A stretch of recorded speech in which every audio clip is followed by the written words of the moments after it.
All right. Let's see if that corrects that. Desktop.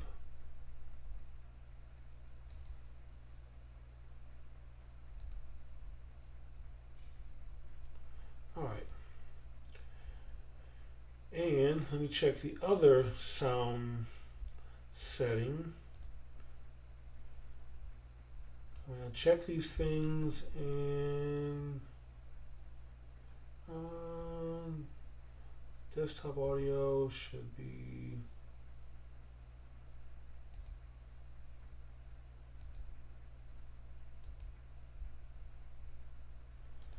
okay.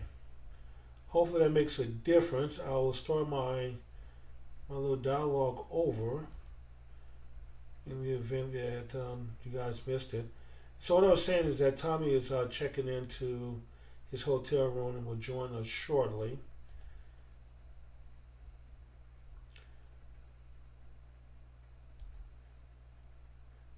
And I am still checking to make sure.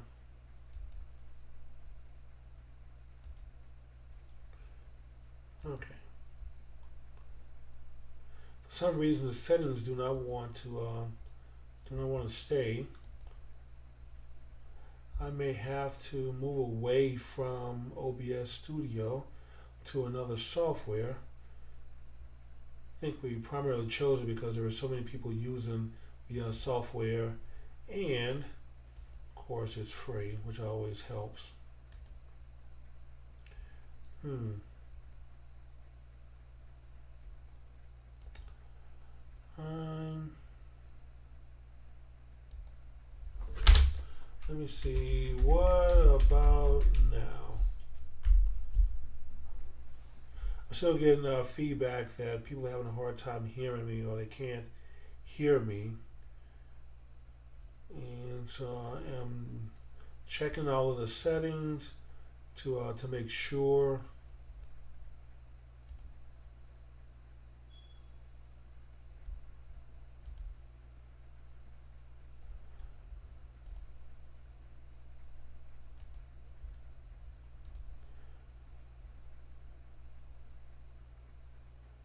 Yeah, all the audio should be working, and I will check with our audience here for QA to see if. Okay. So as I was saying, Tommy will join shortly. He's checking into his hotel room, and once he gets unpacked and get his laptop out, he will join us shortly. But what I was saying before I started doing the sound check stuff, was Portland, 100 plus days of quote unquote peaceful protesting, which to me is an insult to people who marched during the 50s and 60s who truly were peaceful. Mr. Duncan, uh, Hey, Mr. Stewart. so I see you have finally gotten checked in. Yes, sir. Okay. Yeah, I've been letting people know that you will be a few minutes late. Um, I have no way of knowing this because we don't hear what the listening audience hears. Um, but I have gotten a couple of comments. Oh, so I'm hoping that everyone can hear. I tried to set up early. In fact, I started streaming about 30 minutes early just to make sure that we didn't have any problems and setbacks. And so we can actually get started. So, with that being said, Tommy, go ahead and introduce yourself. So I've already done my introduction. All right. Good evening, everyone. This is your co-host Tommy Duncan, and welcome, of course, to Black Men Speak, where we talk about the most pressing and exhilarating issues that are affecting our communities today. And we thank you for joining us. So, Tom, I know we have a few notables Oh that man. you want to give a mention to.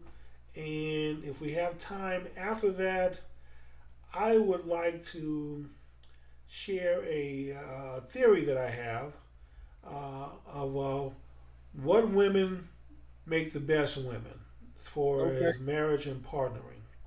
God deal.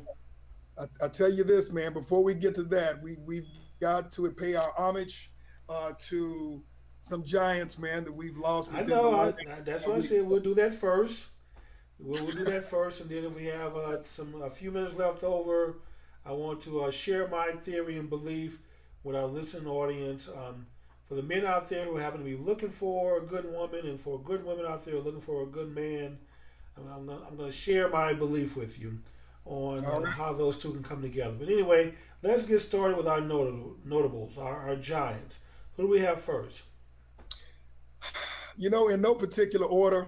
No particular Let's order. start. Let's start with Chadwick Boseman. He's probably the most shocking in terms of our loss in our community within the last week or so, because of course he died of cancer, Yeah, and stage 4 no cancer. one, no one knew he had been struggling with colon cancer for 4 years. As a matter of fact, that means that he actually had been diagnosed prior to being Yes. the star figure of the Black Panther, which is an unprecedented film in terms of not just um, I will call it black film, but black films, but also in sci-fi, and also when you look at Marvel comics and just his presence, his energy, and how he played that role, and to lose someone this early with him only being 43 is devastating. But with all that being said, Jimmy, he had a lot on his resume even prior to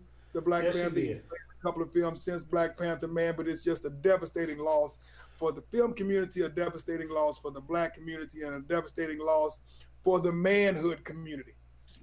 Well, Tom, the big thing for me. After I heard the news about him dying, and I started thinking about the movie Black Panther and how physically demanding that role had to be. I mean, some of those fight scenes and especially, those are not necessarily stuntman scenes. Those, you can clearly see it's him in a lot of that, and to be able to do that while you're battling stage 4 cancer is amazing. But on top of that, he didn't just curl up into a ball and go off somewhere and hide and die. He continued to live, do outreach. Um, he was very public, he was very visible, and especially with some of the outreach programs that he had to reaching out to kids. And the thing about it that is amazing, Jimmy, is that no one knew as he was doing the things that he did that he was suffering from cancers. That he was suffering from cancer. The smiles that he put on people's face, young kids especially who were suffering from all types of illnesses, man, and the things that he did in the community in spite of that. And it's just amazing. I don't want to call it unfortunate because he made a very clear decision with his family not to reveal that he had a very serious illness, but just the fact that he took the time to make other people feel valued and mattered, feel like they were valued, and that they mattered, while he himself was suffering from a life-limiting and debilitating disease in cancer. Well, Tommy handled it like a boss. That's why you're supposed to handle it. Right. All these people, walking around with their signals on their shoulder, trying to get and solicit as much pity as they can, um, is not the way you should do it. And I would like to think that maybe, if I get to the point in life where I'm dying and I know I'm dying, that I would have I would have the ability to muster up that kind of dignity and strength and handle it the same way. He was a private person. He didn't walk around, saying, "The woe is me and I'm dying. You got to feel sorry for me." He just went on living, and he continued to live. I'm sure he continued to fight until the very end. But when it was his time to go, it was his time to go, and Right. he did it with dignity and pride, his way. So he didn't, have a bunch of people weighing him down with his sorrows and his condition, because he didn't let it weigh him down. He went on doing the best, living the best that he could, and making the most of his life that he had. And he certainly wasn't trying to, bring himself down. He wasn't trying to bring others around him down, or even his fans in public. The same way, I would like to think that he kept it secret for that reason. So Very true. who do we have next? Um, Before we get to the next, I just wanted to acknowledge him, not just for the Black Panther, but if you also look at the other films, Oh no, I and, love this movie. He was a great actor. and not just Black Panther, but No, think no, about some this. of his other movies, yes, He played Jackie Robinson in 42. He played yes, he Thurgood did. Marshall in Marshall. He played Get On Up in James Brown. And these are some of the Well, the most James Brown's was a terrible, tough role. I mean, getting those absolutely. dance move downs, man. I mean, that's you can get someone to do the voiceover on the singing, but those moves, man. I mean, shoo, not many folks can do the James Brown. And he had that swagger, Jimmy. Yes. The James Brown swagger down. So great, great actor.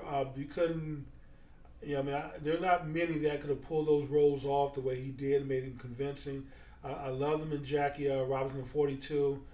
He did a great job there. The James Brown movie, oh man, I love the music, but Yes, seeing the story in his life, how it unfolded, and how he became James Brown, the mega superstar. Um, but like I said, the music and the dance, man, just I was a big fan of that also. So I mean, he was a great, great actor. I don't know if he got all of the credit that he deserves. He he probably did not. got a little bit more for Black Panther, but he certainly deserved to be recognized and given a lot more credit for his other roles that very few could have pulled off. Exactly, because there is this thing where they call paying your dues, and I think his was definitely played in full. And the reality of it is, not only was he a brilliant actor, but he was also brilliant as a man in terms of how he carried himself in the industry. The things that he did, a lot of these things people don't know about that he did for the community. When he did, Yes, obviously for his alma mater, Howard University, and I mean, just a brilliant person, a brilliant actor, and one of those folks that you were really looking forward to seeing how his career was going to evolve, and definitely someone that a lot of young men could look up to in yes, terms of how they present themselves, the way that they do things, carrying yourself as a man, being humble but being strong, because you can't do both of those things simultaneously. yes, you can. You, Yeah, you always don't have, carried himself with class and dignity. yeah, So you that's don't what he have should to be beat, remembered for. you do not have to beat your chest to prove that you are a man. That is true. That is so true. Okay, Absolutely. so But who do we have next? John Thompson, man, the famous college basketball coach, Georgetown. Georgetown University, man, longtime Georgetown University basketball coach, man. Of course, his son, coached, a little bit After after him, him. yes. So the first black coach to win a D1 championship, man, and has been such a powerful influence on the sport, the college sport, and so many players that have played in the NBA as well, man. Yes, So, that is very true. And uh, I think John also taught outside of basketball. It wasn't just about winning and losing on the court. It was about winning and losing in life. So he cared about his players. He was pretty much a surrogate father figure for a lot of those absolutely. young men. And and like I said, to him, I think success came not just on the court, but off the court. I mean, getting your grades, becoming the best person that you can possibly be. I mean, he was a giant of a man, not just in stature, but also physically. He was a big guy. Um, but his heart was big, and his heart was in the right place. So I Mhm. don't think I've ever heard anyone say anything negative about John Thompson. I mean, everyone who knew the man personally, who was around him, who was fortunate enough to be coached by him, have nothing but great things to say about the man And and on the top of coach. that, Jimmy, as a coach and as a father figure, he cared not just about the player being successful in athletics, but also he focused on making sure that his players got degrees. I mean, Georgetown is Yes, one of the finest it's a universities tough in school. the absolutely, absolutely. They don't let folks into that school. And he focused on making sure that his players got degrees from the university, not just get used up, by the athletic system, and then obviously have no future ahead of him. And Right. that's one of the things that a lot of people admired him for as well, is that he cared about them just as much as a student as he did about them as an athlete. So yeah, like I said, everyone who was around the man have said nothing but great things. Um, I can't think of any scandals he's been involved in, any tell-all books, where people are alleging he did something wrong. Um, Right. so this is a person who lived his life, lived a great life, a good life, but also had a great deal of respect for other people and commanded respect from people.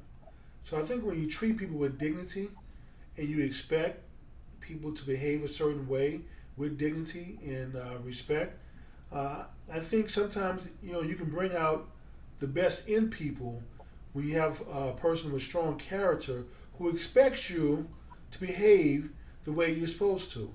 Not no excuses. We're not feeling sorry for you. We don't care where you came from, whether you had your daddy was at home or you grew up with your big mama. Those kind of excuses for not getting things done and not being a decent human being didn't fly with John. So regardless of where you came from, he still expected for you to be respectful. The fact that his players, when they came to games, they all dressed up. Had nice suit and tie on. I mean, it wasn't anybody sagging with the pants hanging down. Looking like some thug off the street walking into the stadium. And So Jimmy, that's the whole thing, Jimmy. I mean, he taught these guys how to be men, and he led by example. yes, And that's one thing that is tough to come by even today. When we're 20 years into the new millennium, is that you have to have strong men to show young men how to be a man. And and this guy Tom, this guy did was not. strong.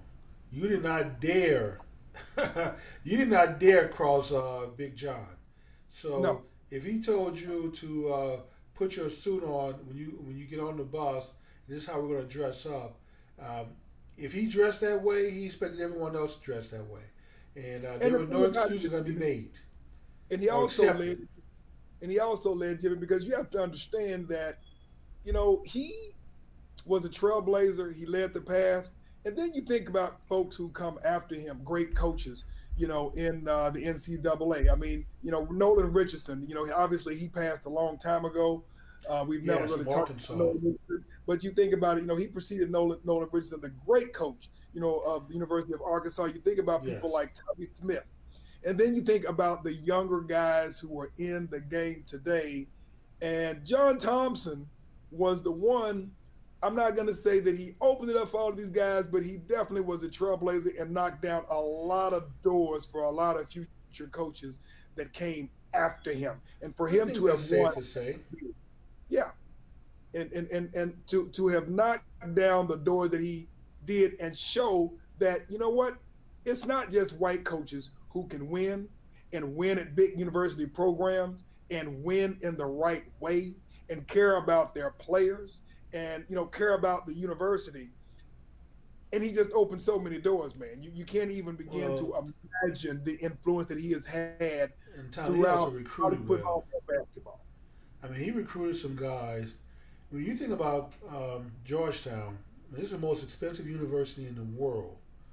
Um, I mean, their tuition is higher than Harvard, and like you Really? said, Now that I was not aware of. they have the highest tuition. Well, I mean, sit there in D.C., and the government, a lot of government students who work for the government who have part of the tuition paid for by the Mhm. government. It's not surprising they have the highest tuition.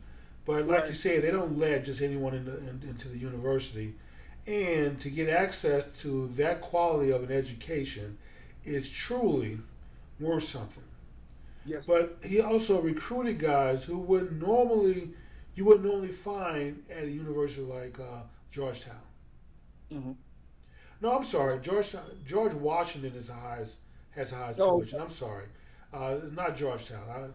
I'm sure Georgetown is up there, but yeah, mhm. George Washington University has the highest tuition in the country. So, Yeah. but still, the kind of players that he recruited, a lot of inner city kids who had skills that normally would have been sucked up by some Division I school and Mhm. used just for their ability. And no one would Right. have cared if they graduated or not. No one would have cared how they dressed, how they behaved, how they carried themselves. But John was different. John cared about these things. Not Mhm. just your on the court success, but your off the court success was Correct. equally important, if not more important to him. Right. And I mean, just a laundry list of players who, were not only successful in college, but successful in the NBA, successful in business. I mean, I think even Patrick Ewing is coaching. I don't think he's a head coach, but I believe Patrick Ewing is in the coaching carousel in the NBA Yes, now. he has started because he's a head coach Oh, he is. somewhere. Yeah, is it Cincinnati or Memphis or? Oh, at the college level, though. Okay, so Yes, Patrick Ewing is coaching at the college level. Okay, yes, he gotcha. is. For some reason, I was pretty sure that he maybe was an assistant coach in the He NBA, but did I do some did not know assistant he got coaching head in the coach. NBA, and I Okay. think the last time I saw him on the sideline, because of the virus and the cancellation of basketball and the NCAA tournament, Mhm. but I did see him on the sideline coaching at a school as head Okay, coach. gotcha. So, And again, still influencing. well, if for those who want to become coaches, you can certainly learn a lot by emulating John Thompson. I mean, Yes. he should be the foundation, the starting point for every coach should desire to be, and then you build on that with your own personal character, but at least make John the starting point. Right. Okay, Absolutely. Absolutely. And I think, Jimmy, our last giant man that we've got to talk about today is the great Lou Brock, which a lot of young folks don't probably know probably don't about don't know about. because he started playing man back in 1960. I know he was born in the 30s. I believe that the late 30s, and I think Lou Brock didn't get started playing in Major League Baseball until like around 1960. Okay, He was picked up. He was picked up by the Chicago Cubs. Stayed within their organization for about 4 years, 3 or 4 years, and then he was traded to the St. Louis Cardinals and spent pretty much most of the rest of his career with the St. Louis Cardinals organization. Man, but best known man is the greatest base stealer. base You stealer know, ever. Yes.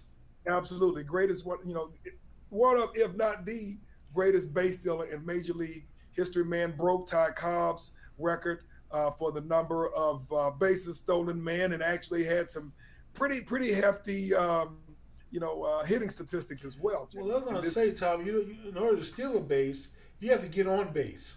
yes, So sir. you have to you have to hit for average. You have to hit and have a very on base percent, high on base percentage, in order to Mhm. have the opportunity to steal a base. And then if you think about it, every base that you steal, man, that's like another hit. That's Mhm. someone advancing you without having to sacrifice an at bat. I mean, normally Mhm. you get to first base, and if there are no outs, the next player comes up. He's just gonna do some kind of sacrifice fly. He's gonna make some attempt to advance you and hit the ball.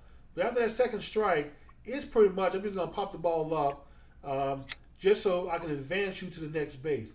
Well, if you got someone who can steal the base, get to second, get to third, without having to sacrifice, oh, it's really on now. I mean, you've just put a lot of pressure on the defense and the pitcher with every Yep. base that you steal. And the thing about it is, the funny thing in looking up the history on this, he went to the Cubs organization as a young player, but they didn't want him to run. I mean, he could hit, he could run the ball, but they didn't really want him to steal bases and run a lot.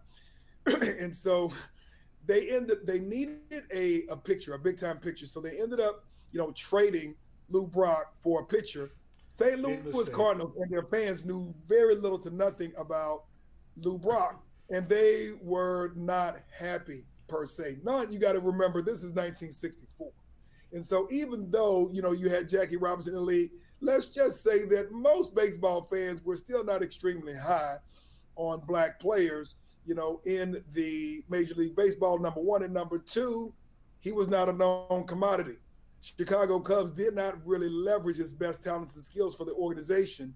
And so they were thinking they got this horrible deal for some guy that nobody knew, and they got rid of their big time picture. They had no idea what they got. And actually, this turned out, even to this day, Jimmy, they still consider this one of the greatest trades, one of the most lopsided trades in Major League Baseball history. That trade may even be better than the trade the Cowboys pulled off with all the draft picks for Herschel Walker. Yeah. But and I think they won at least, I don't know how many championships they won, but I know very early on they won at least two. That they can directly attribute to that trade. Yes. And so, Tom, that also goes to show that no matter what value someone else places on you, True. That you don't let that become your ceiling. He didn't let the fact that they thought they needed a pitcher, they wanted to improve their team, that he was dispensable and someone they can just trade away, not realizing the treasure that they had. Okay, so they didn't realize what they had, but he didn't let that define him. True. So he didn't go to his next team. He made the most of the trade, went to his next team, became all-world, all-legend superstar, and and he could have easily have played up to what others expected of him, or he can go out there and play to his ability and exceed right. what other people thought of him. Despite what they thought, he didn't let that hold him back. And so young people need to understand that. But I hear people say, "Oh well, my boss thought this," or my boss don't think I'm working hard. Well, you know what? That's your boss's problem. You need to go out and prove them wrong.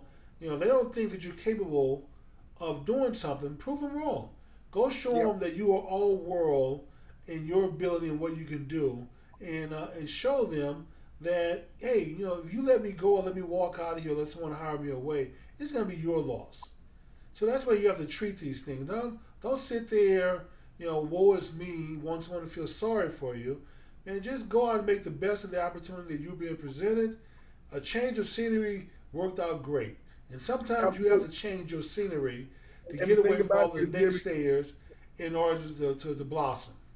And the fortunate thing for him, Jimmy, is that he was a great talent, an all-world talent in baseball. But if he would have stayed in Chicago because they didn't understand what they had, this would have been a situation where management had no idea what they had, weren't leveraging the talent that they had in this all-star.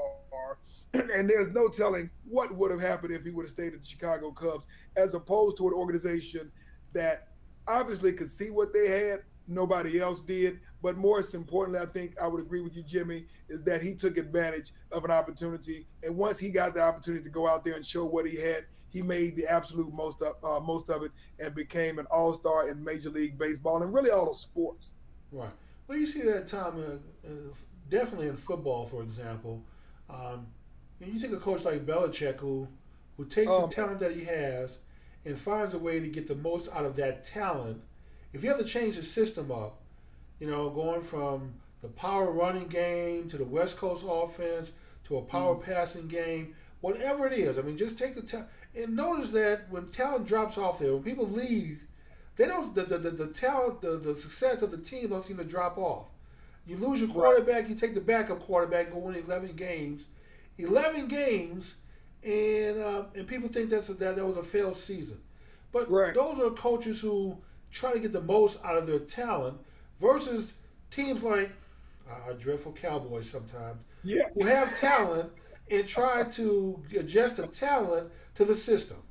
So, sometimes it's best to go somewhere and blossom.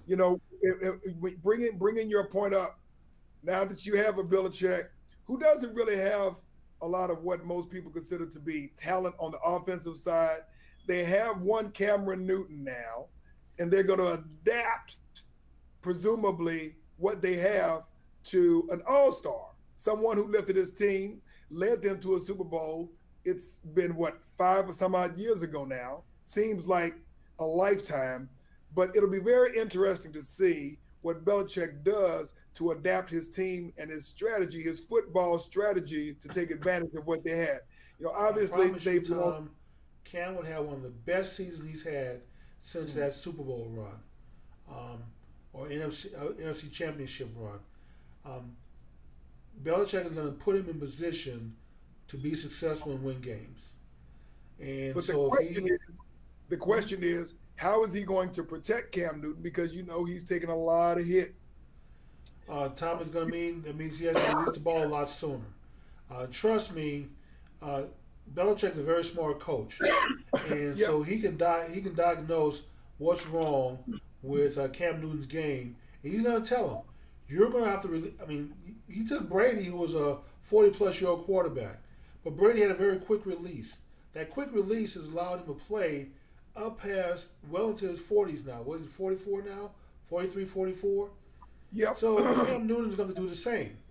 You're going to drop back. You get a 3-step drop. When you get that third step and you plant that right foot, that ball got to come out of your hand. No ifs, ands, or buts. Just throw it away if you have to. If it's a 5-step drop and a long pass, the ball has to come out. If nobody's open, just throw it away. You don't have to make something happen with your feet. You don't have to run the ball. You don't have to sit there and hold it, waiting for someone to come free. Man, just throw it away and we'll call another play, or we'll put it in the hands of our defense.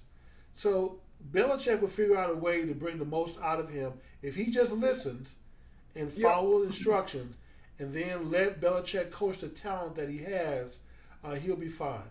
But like I said, sometimes, man, you need to be somewhere where people are willing to let your talent shine. If you are somewhere in life where you feel you're being held back, then maybe you need to take the leap of faith and go someplace else. Find something else to do.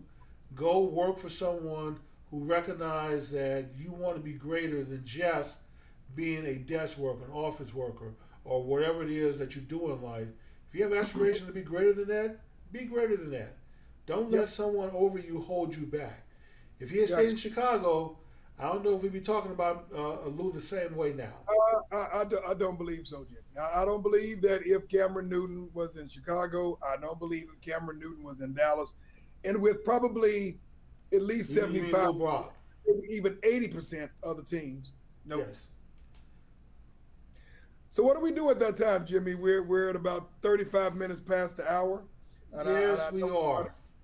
We keep pretty disciplined on our time, Jimmy. So we want to deal with the other element on next week's show. Yeah. So next week we're in election season now, so we should do a show covering the election. The polls are tightening up. And so it's actually turning into a fairly very good competitive race, which I think that's what it's going to be in the end. So we should definitely spend next week talking about the upcoming election. And Jimmy, you had mentioned that you also wanted to address, what a good black woman looks like. Do we not want to address that? Yeah. So don't shoot the messenger. This is just my theory, but I'm going to give a shout out to conservative women, especially conservative sisters. From what I've seen, these are some of the best ride or die women you ever find in life. So if you're a black man looking for a good black woman, man, I'm telling you, you may want to take a look at a good conservative black woman. How do you define conservative, Jimmy? and the question is, are we talking about that now? Because that might extend our conversation, Jimmy. Or do we want to deal with that next week? Let's deal with that next week. There's a whole conservative movement, and people think that it's tied to politics, but it's not. Okay. It's really tied to being a person who's on the believes in God, who believes in family, who fights for children, believes in strongly in educating children. Generally fighting for the least among us, the unborn. But these are women who have deep compassion about people. They care about people first over politics. Right. And just about every aspect of our life. Before you let too much out the bag, man, we got to make sure we save something for next week if that's what we're going to do now. Well, we're going to talk election next week, and we can revisit the conservative woman, especially conservative black woman, Jimmy, or do it the week after. I think, Jim, we need to make sure that we address that topic appropriately. So I would definitely it's a teaser, guys. So So you have to come back if you're interested in the topic. Then we'll do this time. We'll do election next week, and we'll do why I think the conservative black woman is such a great woman the week after that. So in 2 weeks. Wait a minute, Jimmy. 2 weeks? Come on, dude. We need to go with next week. 2 weeks. We're doing the election next week. Jimmy, the election's gonna be going on for the next 2 months, Jimmy. So we've got to get to the sisters, man, because the election's going on for 2 months, man. Okay. All right, guys. Well, we'll do conservative black women next week. There we go. And we'll be why I think they make some of the best women to partner with in life or to marry, and we can have that discussion next week. All right, that sounds like a winner, man. Okay. You know, I'm fighting up for you now, sisters. I'm fighting for you. I still think 2 weeks would have been good time to let it marinate for a minute and let it sit. And Jimmy, we might have to do multiple shows on that, man, but we've got to get to the sisters sooner because, you know, we got a lot of women out there. They don't, unfortunately, they don't always get the credit that they are due, man, but we definitely need No, they don't, Tom. And I think Jimmy, some of them are misled by the news media and by the political struggle and divide that we have in America. I will say this, outside of politics, if you're a woman and your life is not exactly where you want it as far as family and relationship, and you don't really understand what the struggle is and why this is happening, then you may want to change your circle. There are a lot of great men in the conservative circle, and trust me, there are a lot of great women in that circle also. So it may be time to change your circle. I see where you're going, your political strategy. But let's deal with it. Like I said, this is outside of politics. This is all right. The conservative movement is generally tied to the Republican Party, but not necessarily tied. There are conservatives on the Democrat side also. But you know, you're right. But then also, when you look at the conservative community, Jimmy, that's in the church, man. Yes, it is, Tom. So I'm not saying that you're not going to find a good church woman also, but you want a good woman who has all of the elements that you need to be successful in a relationship, not just one or two of them. So we'll talk about that next week. All right, that sounds good, Jimmy. Well, let's go ahead and close this show out, man. Okay, well, I'm gonna go ahead and give you the last word, Tom. Since you were last to come to the party, you'll be you can take us out. All right, we want to thank everyone for joining us this evening. We know obviously that everybody is probably aware, you know, with of course Lou Brock, you know, just leaving our earthly boundaries recently, man. But I would say we want to thank everyone for joining us this evening. We want to continue to lift up the families, you know, both the Bozeman family, of course, he's, you know, somewhat newly married, the Thompson family, of course, you know, and the tragic loss of John Thompson, of course, the Brock family. You know, we definitely and truly lost, you know, 3 great giants. We've lost a lot of great people, but these were folks that influenced, you know, thousands, even millions of people on an everyday basis, you know, with what they've done and what they've committed their lives to. And on our show, we honor them, you know, for what they do, because of course, you know, we are men, and these are treasures within our community. So we want to thank you for, again, joining us on our show. We look forward to another great show next week. You guys have a great evening, and of course, continue to fight the good fight. Good evening. And with that being said, we'll close out and end this show. Thank you, guys.